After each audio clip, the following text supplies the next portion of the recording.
Hello दोस्त, कैसे हो आप लोग। और आज हम बात करने वाले हैं एक ऐसी कंपनी के बारे में जिसके बारे में मैं सारा चीज़ अपने एक वीडियो में मैं एक कंपनी को पकड़ के उसको उसके फंडामेंटल से लेके और उसके चार्ट तक मैं सारा चीज़ कवर करता हूँ। ठीक है, वैसा ही एक वीडियो लेके आया हूँ मैं, आयोनेक्स वाइंड। ठीक है, जैसे कि इसका नाम है उसके हिसाब से इसका काम भी है। ठीक है, और ये इसका काम क्या है, इस कंपनी के बारे में हम क्या जानेंगे, ये सारी डिटेल मैं आपको बता रहा हूँ। ठीक है, ये कंपनी क्या करती है, इस कंपनी के ऊपर कर्जा कितना है, इस कंपनी का मार्केट कैप कितना है। ठीक है, इसका ग्रोथ, सेल्स ग्रोथ कितनी है। ठीक है, और इसका आरओई कितना है, आरओसी कितना है। ठीक है, और चार्ट पे चल के देखें कि चार्ट क्या बोल रहा है। ठीक है, सारा चीज़ इस एक वीडियो में कवर करूँगा और मैं कोशिश करूँगा कि ये वीडियो छोटा से छोटा बने। ठीक है, तो जैसे कि मैंने हाईलाइट किया है कि आयोनेक्स वाइंड शेयर का नाम है। ठीक है, स्टॉक का नाम आयोनेक्स वाइंड है और ये क्या करती है। ठीक है, उसके लिए मैं हाईलाइट कर देता हूँ, ये वाइंड टरबाइन जनरेटर, ठीक है, बनाती है।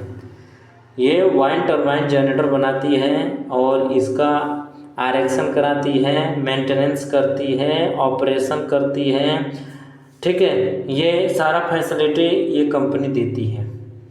तो मैं आपको ये बता दिया कि कंपनी का ये करती क्या है कंपनी। ठीक है, अब चलते हैं इसके फंडामेंटल की तरफ। ये आयोनेक्स वाइंड लिमिटेड है। ठीक है, एक बार मैं हाईलाइट करके दिखा दूँ, ये रहा। ठीक है, और ये जिस दिन मैं वीडियो रिकॉर्ड कर रहा हूँ ये 254 रुपये चल रहा है, लगभग 12 रुपये की क्लोजिंग दिया है, 5% अप पे जाके।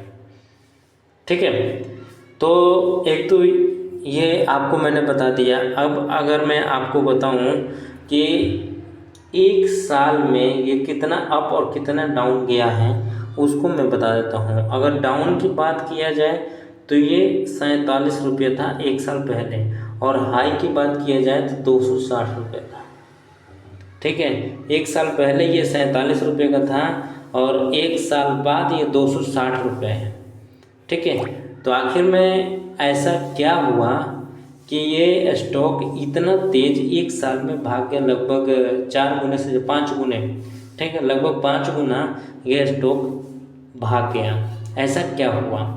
ठीक है, पहला कारण यह है कि सरकार की नज़र अब सोलर सिस्टम और वाइंड टरबाइन, पन बिजली, इस तरह के चीज़ों में ज़्यादा है।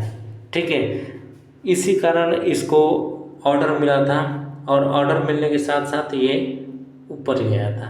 ठीक है, और अभी भी बुल मूवमेंट में ये चल ही रहा है। ठीक है, बात किया जाए इसके मार्केट कैप कितना है, तो इसका मार्केट कैप 33,160 करोड़ रुपए का इसका मार्केट कैप है। ठीक है, ये मैं हाईलाइट कर देता हूँ, 33,160 करोड़ का मार्केट कैप है और डिविडेंड नहीं देता है, जीरो डिविडेंड है, मतलब कभी डिविडेंड आज तक दिया नहीं है अपने लाइफ में। ठीक है, 2009 की कंपनी है लेकिन कभी ये डिविडेंड नहीं दिया है। अब बात अगर करूँ मैं प्रमोटर होल्डिंग की, तो प्रमोटर होल्डिंग इसमें 48% है। ठीक है, मतलब 50% के समथिंग है। ठीक है, और कर्जे की अगर बात किया जाए तो कर्जा है इसके ऊपर 2552 करोड़ रुपए की कर्जा है। तो मार्केट कैप के हिसाब से कर्जा ज़्यादा है। और कैश की बात किया जाए तो 38 करोड़ रुपए इसके पास कैश पड़े हुए हैं। तो कैश तो बहुत ही कम पड़ा हुआ है, मार्केट कैप कम है और कर्ज 2552 करोड़ रुपया, मतलब मार्केट कैप के तुलना में तो ये ज़्यादा ही है। ठीक है, लेकिन इसका एक चीज़ बहुत बढ़िया है, वो है इसका सेल्स ग्रोथ। ठीक है, ये बहुत कम इस तरह के शेयर में मिलते हैं जिसके सेल्स ग्रोथ हाई होते हैं। सेल्स ग्रोथ इसके 171% है सेल्स ग्रोथ। ठीक है, और उसी के साथ प्रॉफिट ग्रोथ है इसका 26%, 26.94, मतलब 27% पकड़ लो, 27% है। ठीक है, अगर सेल्स ग्रोथ ना, अगर ये सेल्स ग्रोथ 3 साल भी ये 71% रह गया ना, तो ये तुमको जो 27% ये दिख रहा है ना, ये सीधा बदल जाएगा 45% के आसपास।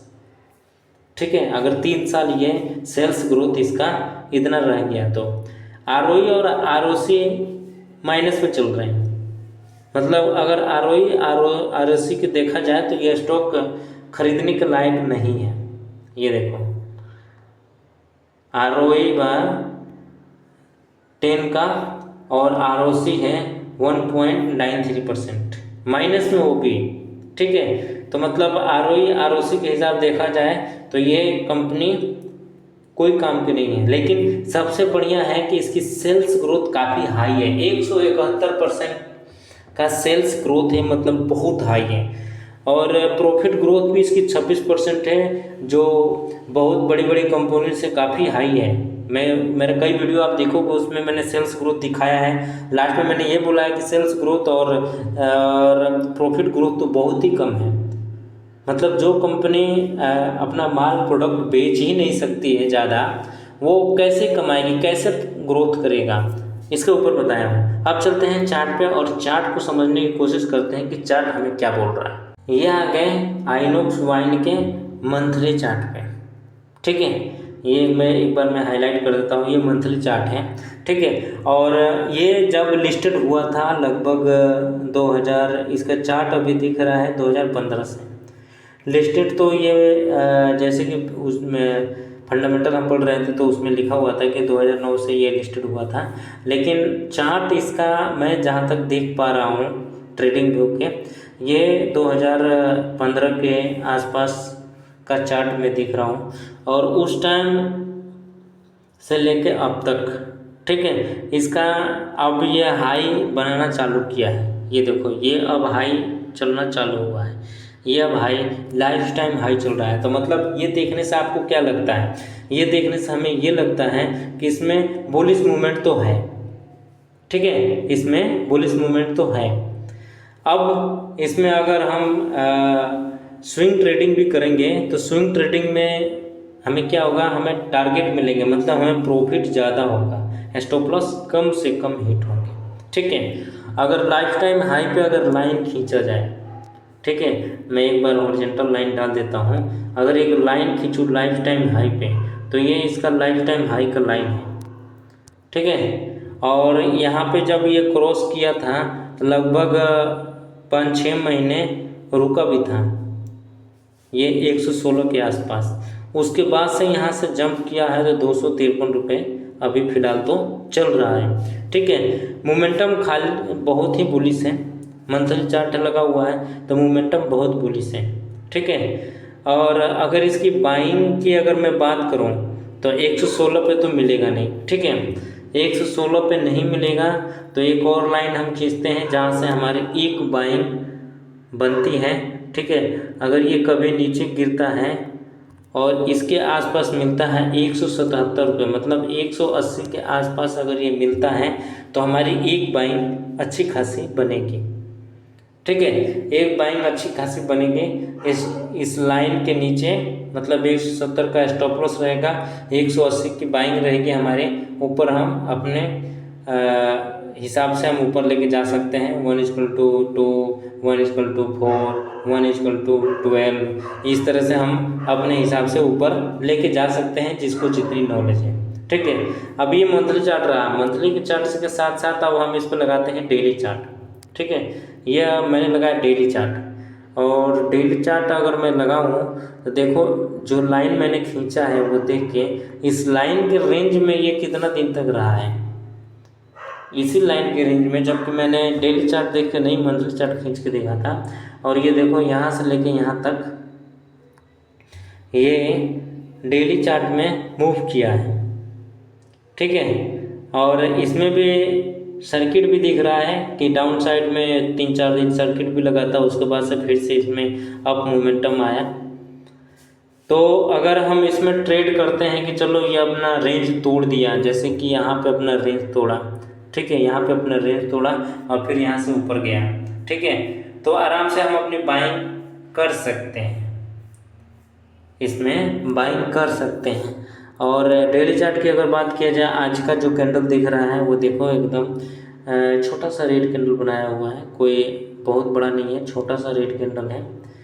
और इसमें एक फ़ायदा है कि रेड कैंडल है और ये अपने बाइंग जोन के पास ही चलता हुआ मिल रहा है। ये देखो, जब भी चला है एक कैंडल भागा है, फिर होल्ड किया है, फिर एक कैंडल भागा है, फिर होल्ड किया है।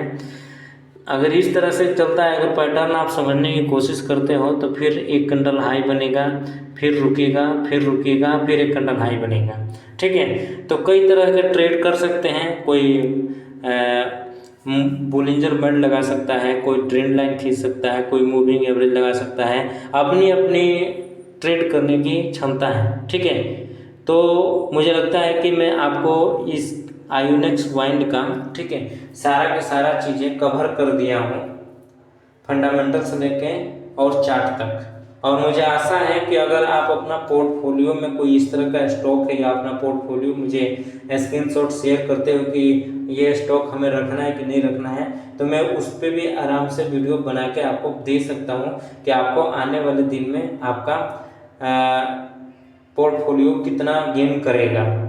ठीक है, तो मिलते हैं हम नेक्स्ट एपिसोड में, तब तक के लिए थैंक यू।